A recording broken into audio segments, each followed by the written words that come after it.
Habang nasa Amerika na si dating DPWH Secretary Manuel Bonoan, hindi raw titigil ang Independent Commission for Infrastructure or ICI. Ayon kay Executive Director Brian Keith Hosaka, patuloy nilang isusumite sa Office of the Ombudsman ang lahat ng mga sangkot sa anomalaya, kahit saan pa man naroroon.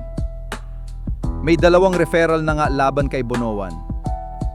Isa sa 75 milyong piso Ghost Flood Control Project at isa pa sa 72.4 na milyong piso Ghost Riverbank Project sa Bulacan.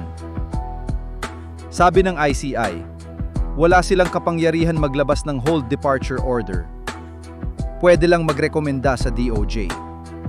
Kaya habang ang ilang ay nakakawala, ang ICI naman, tuloy-tuloy ang paghuhukay. Kasi kung hindi nila hahabulin ang katotohanan, lalangoy sa impunidad ang buong bayan. Ang bayan ko'y may mata, nakita niya na ang lahat.